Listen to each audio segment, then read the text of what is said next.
In this video, I'm going to examine the 1929 silent film Frau, Mond. I was aware of this movie early in the 1970s, but whenever it was mentioned, it was always accompanied with this clip. It's rather dark, nobody in the crowd is moving, so it's obviously a model, and it's probably the least impressive representation of the spaceship in the film. So I never really had a desire to see it. That meant I was quite unprepared when I did finally get this DVD and watched it. That would be about a decade ago. Well, let's just say I was very surprised in an impressed sort of way. So I decided to cover this film after the 1950s Destination Moon, reflecting my viewing order rather than the production order, reflecting my personal journey, because I thought it would highlight just how special this film is.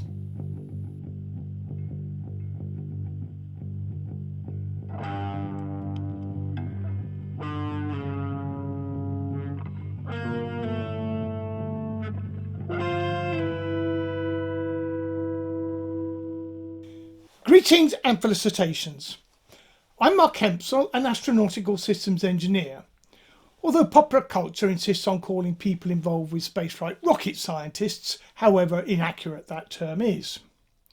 So, Frau Mond, or Woman in the Moon, was released in 1929 at the very end of the silent film era. It was made by Fritz Lang in Germany, who 2 years earlier had made the famous science fiction film Metropolis. And these are his best known films from his German period, although he made many others after fleeing the Nazi regime in 1933, so most of his lifetime's work was made in Hollywood, most notably in the film noir genre, for example the highly regarded The Big Heat. Of these two silent science fiction films, Metropolis is justly the more famous and more often shown. This makes sense as the futurist, almost fantasy world that it created is timeless and will always work, whereas Frau Mond is set in 1920s Germany and the first hour or so of the film is a real struggle to get through. Fortunately, this DVD edition comes with an analysis by Michael Gross, which helps with context that makes this section of the film more an interesting lesson in German culture between the wars. He points out that the good guys wear 20th century business suits, whereas the bad guys wear 19th century formal dress. Well, we all know people like that, who hide their inadequacies and insecurities behind outdated business clothes. He also notes that all the strong main female characters employ some form of phallic imagery, such as smoking cigars or wearing ties. Apparently, ties are phallic.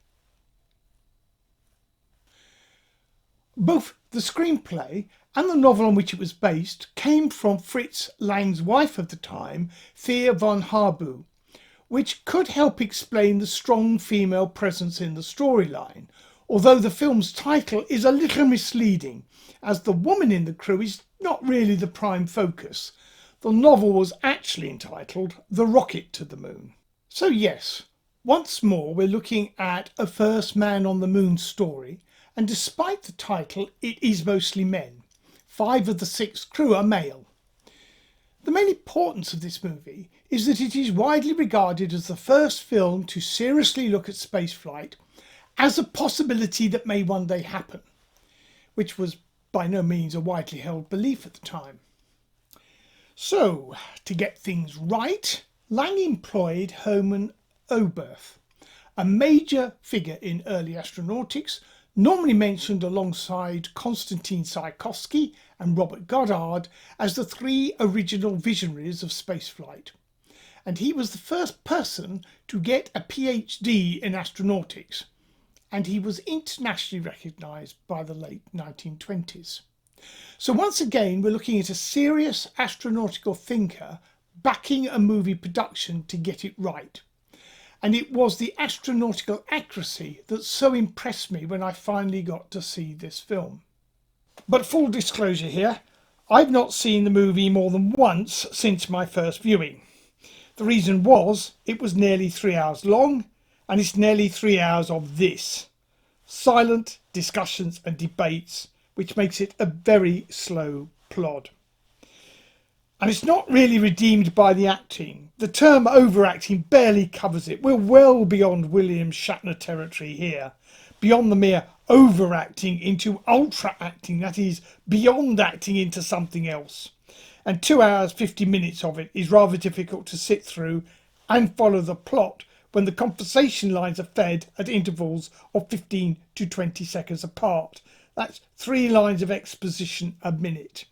And yes, there is a plot, with evil capitalists taking control of the moon program run by Wolf Helios, a name who presumably is intended to invoke the sun god. And we can tell by his business suit that he is a good guy. Helios has been convinced by the theories of a Professor Manfeld, who at the start of the film he finds in starving poverty. This looks a little like dramatic exaggeration, but we must remember things were very tough in 1920s Germany, even before the Wall Street crash and the Great Depression, the perfect conditions for the extreme politics that was later to take hold. Professor Manfeld believes that there is a large amount of gold on the far side of the moon. Now, in the real world, this gold is unlikely to economically justify the mission costs, but to an impoverished German audience, it must have seemed as desirable a goal as it was possible to get. And it's interesting that of all the serious get to the moon stories that we've looked at, all had motivations that are matched to the major societal concerns of the time. I cannot resist pointing out an amusing little puzzle from a British perspective. At the very start of the film, we're introduced to Professor Manfeld through his 30-year-old business card, with the societies he's been expelled from crossed out. This is a clever cinematic device to tell us his name, expertise background, current pariah status and his poverty. Now, these societies include 2 British bodies, the Royal Astronomical Society, which is the UK's professional learned society, and that makes sense. But the second is the British Astronomical Association, which is an organisation devoted to promoting amateur astronomy. It's difficult to see why he would be a member of the BAA, and if he were, why it should feature so prominently on his business card, or conceive of how nutty he would have to be for even this organisation to feel it was being brought into disrepute with his membership. So let's get the first half of the movie out of the way. It takes place on Earth in 1920s Germany. For a film historian, it is an interesting example of German expressionism, and it shows Lang's evolving style leading to his later American film noir output.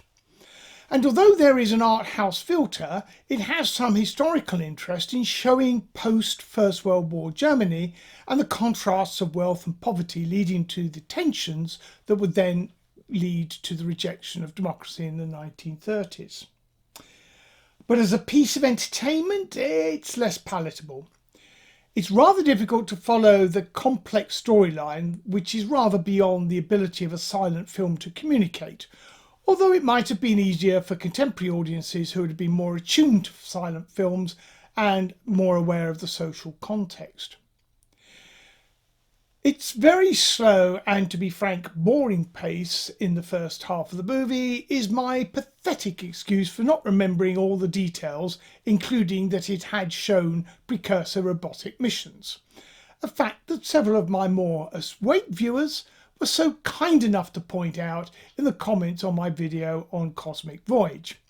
My main defence here is that without Astro Bunnies, they're a lot less memorable. The anachronistically dressed evil capitalists, who are after all that lovely gold, are briefed on these 2 missions that the Helios team had already conducted. The first was to send a flash powder that explodes onto the moon's surface for telescopes on Earth to observe. The second was a photo reconnaissance mission, and we see footage of the rocket, which to be honest does look rather too small for the job, and some footage of the lunar surface, which for the time was very well done. There is an interesting background to these two Precursor missions. Both had already been outlined as possibilities by Robert Goddard in America, so the film is clearly giving a positive nod to him. Although whether Goddard ever saw it so he could appreciate this nod, I don't know. Our evil capitalists have also obtained a detailed model of the lunar spaceship, and it is a wonderful model in its own right. I love that there is actual liquid in the transparent propellant tanks. So we get a good look at how it is supposed to work, from which we can see it wouldn't. It is a liquid propellant rocket. The exact chemicals are not defined, but probably alcohol and liquid oxygen, which is what Oberth was working on at the time. Although it is a two-stage rocket, the propellant tanks shown here are way too small for any sort of space mission, let alone a lunar landing. So these technical flaws show that it is not the first seriously worked out lunar spaceship. That would be from the British Interplanetary Society's Technical Committee, published 10 years later in 1939. And this wouldn't have worked either, but they did try to do sums and scope out the engineering of what was required. That said, Oberth does make an attempt to have the right components and solve some real engineering problems. The large number of small rocket chambers probably shows that they were already aware that it's difficult to achieve stable combustion in large rocket engine chambers, an issue that was not resolved until the Saturn V's F1 engines. The Soviet N1 equivalent to the Saturn V had 30 much smaller engines to avoid this combustion instability issue, but ended up not having the ability to cope with the resulting complexity. SpaceX's Super Heavy has now shown that this approach can be done with 21st century technology, but almost certainly not in the 1920s. Another feature is the 4 box-like appendages on the first stage, which might look like some form of air-breathing engine, but are actually just over-elaborate and larger than necessary fins. Larger than necessary fins being a feature of many of Oberth's designs. Despite these technical shortfalls, this represents by far the most realistic spaceship in films to this date. And the accuracy effort persists in the depiction of the moon mission itself, which takes the second half of the film. And this is a much more watchable half than the first half. The moon voyage section starts with the famous and somewhat protracted takeoff scene, which leads to what is portrayed as massively debilitating high levels of G-force. But the G-meter shows that it is only 4G, and that's not debilitating, and is generally agreed to be what a typical person can withstand if they are lying down. However, knowing you were going to experience this high G level, you would have thought the designer would have placed the controls he will need to operate where he could reach them. Although the word ergonomics had not been invented, at least in English, the importance of control and instrument layout would have been obvious to any muppet, let alone a supposed genius like Helios. Well, despite this self-imposed problem, they do manage to switch the engines off when they reach 11.2 kilometers a second, which is escape velocity. Although, to be picky, it's actually 100 meters a second more than needed to reach the moon. But after the engine is switched off, the external shots show some form of rocket is still firing. And this confused me until I got the message that it is providing gravity in the cabin. This is just silly. It would mean the spacecraft would continue to accelerate at 1G. And if left on for just one day, the spacecraft would get an additional 850 kilometers a second on top of the 11.2 kilometers it got during the launch process. Obviously nonsense. And where is the propellant to do this coming from? Certainly not those stupidly small tanks, which do not have anywhere enough capacity to reach the 11.2 kilometers a second, let alone enough to keep up 1G acceleration for any extended period of time. I am surprised they did this, because when they do eventually switch the engines off, they do a spectacular job of showing life in a zero-G spaceship. So why not do it all the time? Look at this scene showing water bubbles, foreseeing a real party trick beloved by real astronauts when they eventually got into zero-G. Pure genius, both in the concept and the execution, and better by far than the corresponding shot in Destination Moon with the abnormally large travel sickness pill. After this spectacular representation of flight through space, we get to the moon. The professor leaves the spaceship in a pressure suit. So far, so good. But he then discovers that where they have landed has an Earth-like atmosphere. So he strips off the pressure suit and thereafter everyone is in normal Earth clothes. It's so disappointing that having shown they can do a good job showing zero-G, they do so little of it on the outward journey. And then, having acknowledged that they should be using spacesuits on the moon, they then cop out with this nonsense about Earth-like conditions on the far side.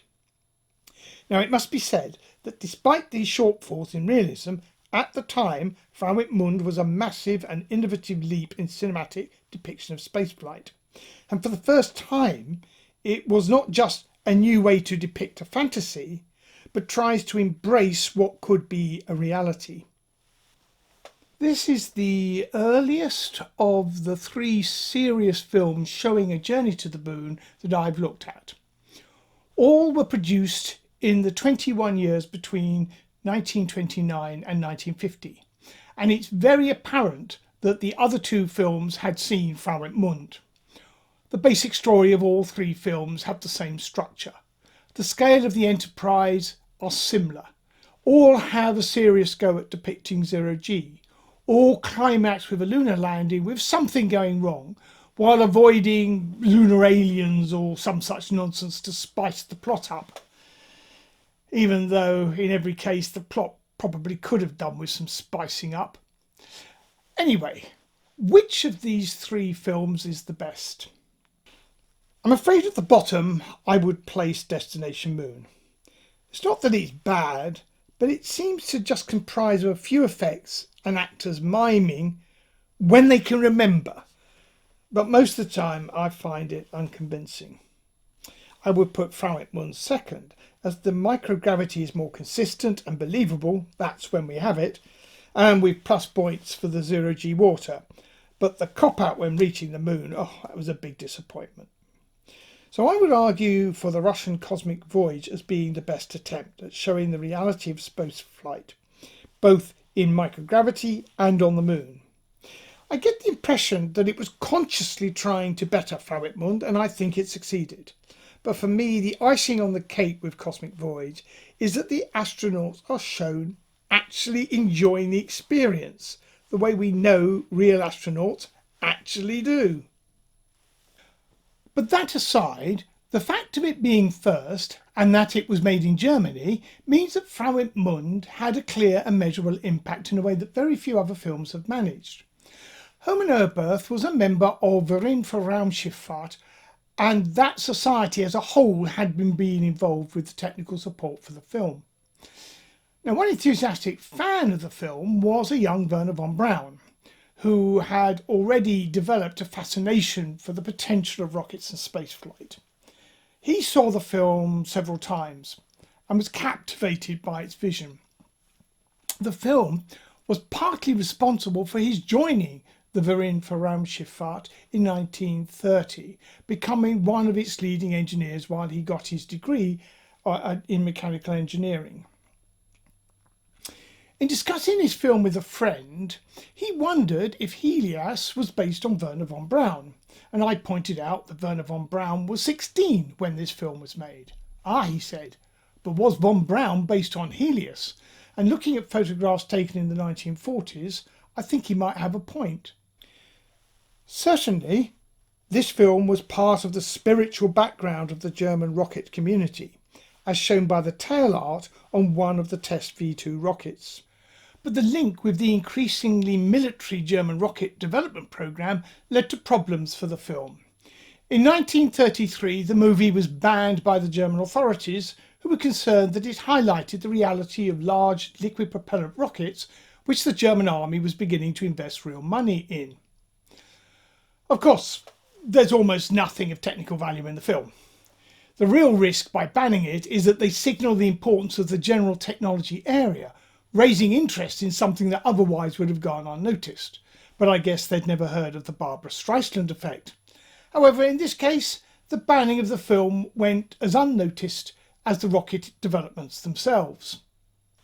So, a decade later, at the height of the war, even with hard evidence, many British and American intelligence analysts could not conceive that Germany might have missiles inspired by the rocket in this film, until they actually started hitting London. So to conclude, this is an historically important film, and had it been made a couple of years later with sound and had a tighter pace, we may even have had a film worth watching as entertainment today. But as it is, as I've indicated, I wouldn't watch it as general fun, and in all conscience I couldn't suggest that you do either. But for the theme of this channel, how did this film influence the public perception of spaceflight? Well, probably not a lot directly. Now, the film was out sound, released literally in the year that was the end of the silent era, and although it was released internationally, it would have had a very short shelf life, which makes the 1933 ban even sillier, as by then the proverbial horse had well and truly bolted the proverbial stable, and the ban just highlighted a film that people had already moved past. But while we know it influenced and inspired those who were already in the space club, did it make any new converts in the wider public during its short life? In the film, the crew find a young stowaway, and he has a collection of science fiction pulp magazines called Mingo, the Nick Carter of the Sky. Nick Carter was an American fictional detective and was a very successful franchise of the time. The English in the cover art suggests these were American imports translated for the German market, and almost certainly not mocked up specially for the film. It shows that there is already a cultural perception of spaceflight, and that it is a dime novel comic book fantasy. And I doubt if Frau Mund's brief exposure did much to alter that public perception. So its impact was mostly by proxy through its influence on George Powell's Destination Moon, which could uncharitably be called an English language remake. This remake was received in a very different post-war environment, where the reality of large rockets that could reach space was already high in the public consciousness, and the audience would receive this movie in a very different way. So I would argue that a large dollop of credit should go to Frau Mund for any impact that Destination Moon had on our culture's perception of space travel.